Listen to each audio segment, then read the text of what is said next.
Hello students, मैं Neetu Sharma SDCM महाविद्यालय की तरफ से आपका स्वागत करती हूँ।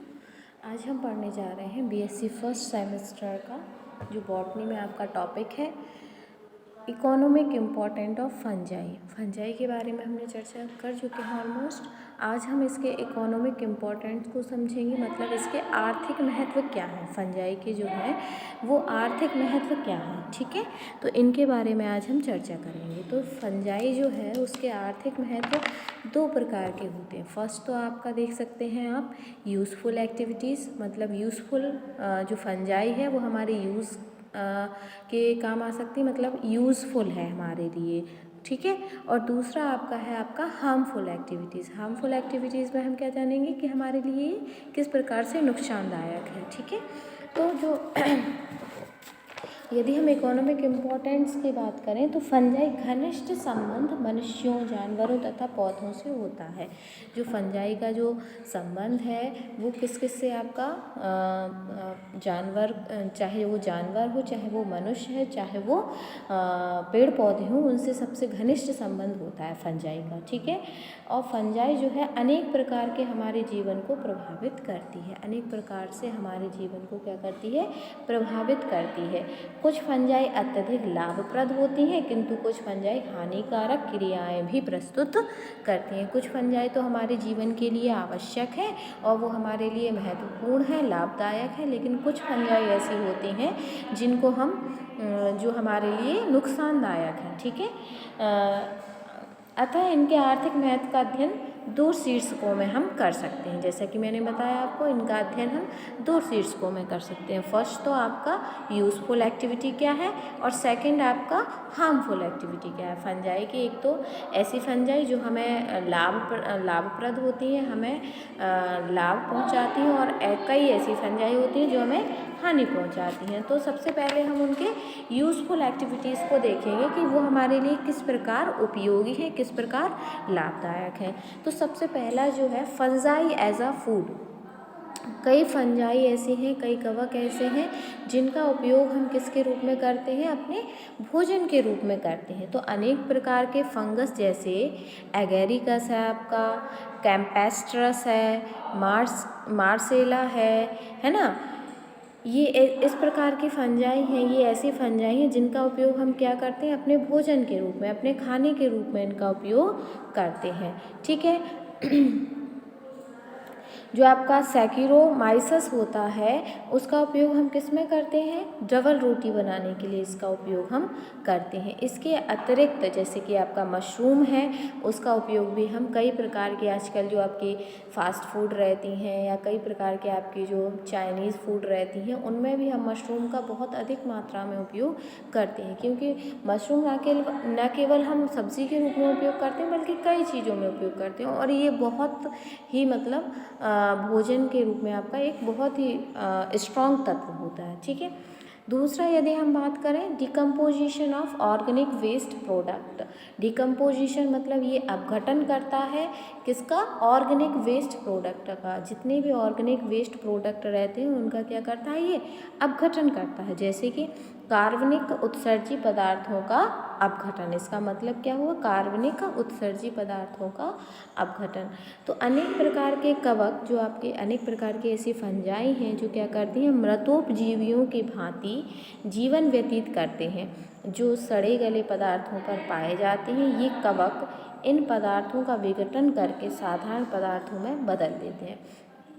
अब ये क्या कर रही है, डिकम्पोजिशन। डिकम्पोजिशन कौन करता है हमारे वातावरण में, मृतोपजीवी करते हैं। तो कई फंजाई ऐसी हैं जो सड़े गले पदार्थों पर पाई जाती हैं और उनको क्या करती हैं, ये डिकम्पोज करती हैं, ठीक है, मतलब पदार्थों का अपघटन करती हैं, ठीक है। और विघटित साधारण पदार्थ पुनः पौधों तथा प्राणियों द्वारा प्रयोग में लाया जाता है, इसलिए इन्हें अपमार्जक कहा जाता है। मतलब ये ऐसे फंजाई हैं जो कि क्या करती हैं, सड़े गले पदार्थों पर पाई जाती हैं और ये क्या करती हैं, उन पदार्थों का क्या करती हैं, अपघटन करती हैं। ये कवक इन पदार्थों का विघटन करके साधारण पदार्थों में बदल देते हैं, और ये उन सड़े गले पदार्थों को किस में बदल देते हैं, आपके साधारण पदार्थों में जो है बदल देते हैं और विघटित साधारण पदार्थ पुनः पौधों तथा प्राणियों द्वारा प्रयोग में लाया जाता है। और जो ये विघटित कर देते हैं उस पदार्थ को ये पुनः जो प्राणी है या मनुष्य है या जानवर है उनको पुनः उपयोग में ला सकते हैं। ठीक है, तो ये किसका काम किया है इन्होंने? डिकम्पोजिशन का। ठीक है, दूसरा इनका जो वर्क है वो है आपका न्यूट्रिशन ऑफ प्लांट। न्यूट्रिशन मतलब ये पोषक तत्व प्रदान करते हैं किसको? प्लांट्स को, पेड़ पौधों को। तो फाइकोमाइसिटीज़ है आपका, एस्कोमाइसिटीज़ है, बेसिडोमाइसिटीज़ तथा फंजाई ये क्या करती हैं? इम्परफेक्ट वर्ग के सदस्य हैं। ठीक है, जो कि क्या करते हैं? माइकोराइजा का निर्माण करते हैं। ये ऐसे सदस्य हैं आपका, चाहे वो बेसिडोमाइसिटीज़ हो या फिर साइकोमाइसिटीज़ हो या फिर एस्कोमाइसिटीज़ हो, ये क्या है? इम्परफेक्ट फंजाई के वर्ग के जो क्या हैं सदस्य हैं और ये क्या करते हैं? माइकोराइजा का निर्माण करते हैं।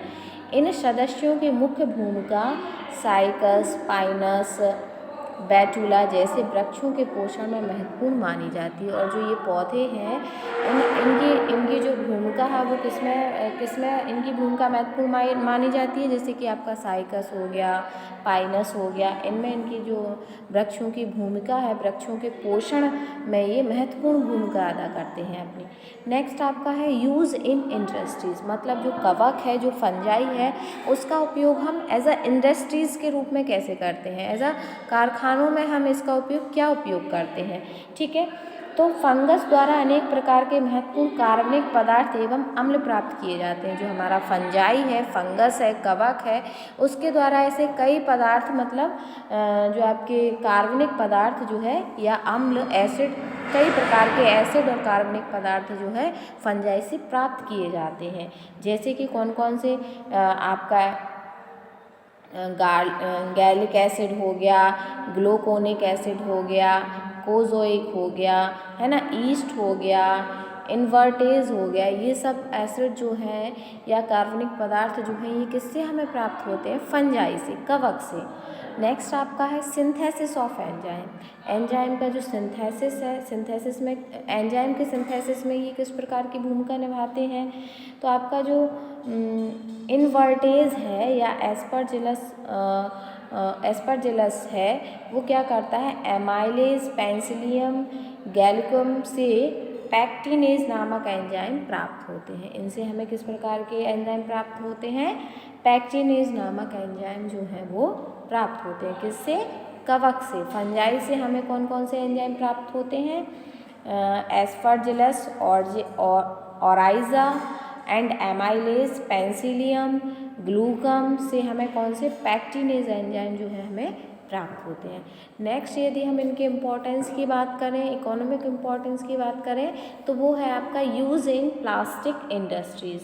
मतलब प्लास्टिक इंडस्ट्रीज़ में ये किस प्रकार, आपको पता ही होगा कि आजकल जो प्लास्टिक इंडस्ट्रीज़ है वो सबसे ऊपर मानी जाती है, क्योंकि आजकल हम हर जगह हर चीज़ में सिर्फ प्लास्टिक का ही उपयोग करते हैं। चाहे वो पानी की हमारी बॉटल हो, चाहे हमारे खाने का लंच हो, चाहे प्लेट्स हो, चाहे चेयर हो, चाहे टेबल हो, बहुत सारी चीज़ों में, घर की बहुत सारी चीज़ों में, किचन में डिब्बी हो, तो बहुत सारी चीज़ों में हम एक बहुत अधिक मात्रा में किसका यूज़ कर रहे हैं? प्लास्टिक का। तो जो प्लास्टिक इंडस्ट्रीज़ में भी जो है आपका फंजाई का एक अत्यंत महत्वपूर्ण रोल है। क्यों है? क्योंकि कुछ फंजाई जैसे ओइडियम लैक्टिस का प्रयोग प्लास्टिक उद्योग में किया जाता है। इनका उपयोग किस में किया जाता है? जैसे कि आपकी जो ओइडियम है या लैक्टिस है, ये ऐसी फंजाई है जिनका उपयोग हम किस में करते हैं? प्लास्टिक उद्योग में करते हैं। नेक्स्ट यदि हम इसके पॉइंट की बात करें तो हमारी अब आती है हार्मफुल एक्टिविटीज़। आज हमने बात की फंजाई की इकोनॉमिक इम्पोर्टेंस की।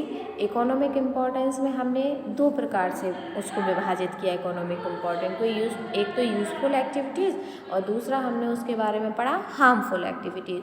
तो यूज़फुल एक्टिविटीज़ के बारे में पढ़ा हमने कि फंजाई हमारे लिए भोजन के रूप में भी उपयोग करते हैं हम, डिकम्पोजिशन मतलब अपघटक के रूप में भी उसका उपयोग कर रहे हैं, न्यूट्रिशन मतलब पोषक तत्व भी प्रदान कर रही है किसको? प्लांट्स को। यूज़ इन इंडस्ट्रीज़, हम इसको कारखानों में भी कई तरह से उपयोग कर रहे हैं। सिंथेसिस ऑफ एंजाइम, एंजाइम के भी सिंथेसिस में ये हमारे लिए महत्वपूर्ण कार्य कर रही है। यूज़ इन प्लास्टिक इंडस्ट्रीज़, कई प्रकार की ऐसी जो हैं आपके एंजाइम फंजाई हैं, जैसे कि ऑयडियम, लैक्टिन, इनका यूज़ हम किस में कर रहे हैं? प्लास्टिक उद्योग में कर रहे हैं। ठीक है, आज हमने बात की इसकी यूज़फुल एक्टिविटीज़ के। अब हम नेक्स्ट क्लास में बात करेंगे इसकी हार्मफुल एक्टिविटीज़ की, मतलब इससे हमें क्या क्या और हानियाँ हो सकती हैं। जो फंजाई है उसके आज हमने यूज़ जाने कि मतलब वो हमारे लिए यूज़फुल कैसे हैं, हमारे लिए उपयोगी कैसे हैं, आज हमने इसके बारे में चर्चा की। आगे के टॉपिक में हम चर्चा करेंगे कि ये हमारे लिए किस प्रकार से नुकसानदायक है, किस प्रकार से हार्मफुल है।